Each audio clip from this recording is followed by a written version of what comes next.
Many youth went and voted for Mr. Rouhani because of they wanted removal of the sanctions and engagement. But one of the main reasons that many youth went to vote were also promises of improvement in the situation of the human rights and the release of political prisoners.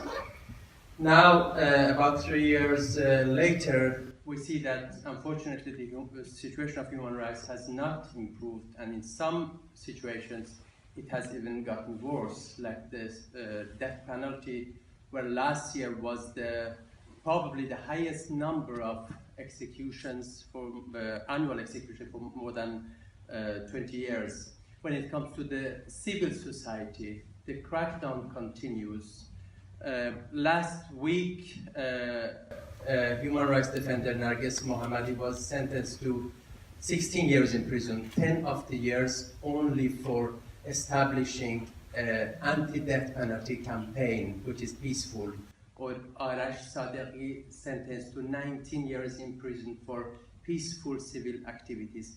And also when it comes to social freedom, recently police attacked the graduation party of some young students, boys and girls, and they were lashed 99 times because they were partying together. So my question to you is, one, when is the improvement of human rights coming now that the engagement has started and the nuclear agreement has reached?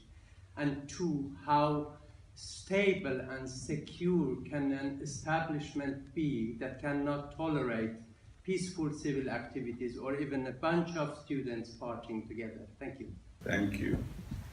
Well, actually, I think the people of Iran who went to the polls to vote for members of parliament only 2 months ago have shown that at least back home in Iran, they're happier than you are here looking from a distance with a tainted glass. So I hope that you can change your glass and look at Iran again. If people were so dissatisfied that you're saying they are, they wouldn't have participated in such huge numbers. All the radios that broadcast into Iran from outside were saying that every reasonable candidate had been disqualified. You remember all the noise about disqualifications? But people did try to have an impact on their own destiny. They came out in large numbers. In parliamentary elections where voting is not compulsory, 30–40% is a good turnout. Do you know what was the turnout in Iran in the last parliamentary election? 62%. So let's put a bit of grain of salt on your sort of Iranophobic depiction of Iran. Now, can our human rights improve? Of course. Are there problems? Of course. The death penalty is a problem, but the drug trafficking is also a problem. When you talk about the death penalty, the capital cases, do you also consider that over 80% of the capital cases involve drug trafficking? Do you also consider the fact that Iran confiscates some years close to 90% of the entire opiate confiscated in the world?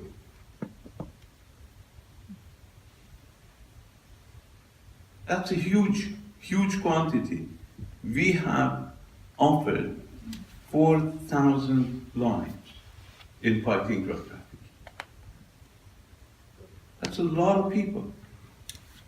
So while I'm not here to defend or to say that human rights in Iran cannot improve, and it has been the political platform of President Rouhani to improve human rights situation, and I believe first and foremost the Iranian people deserve improvement in the human rights.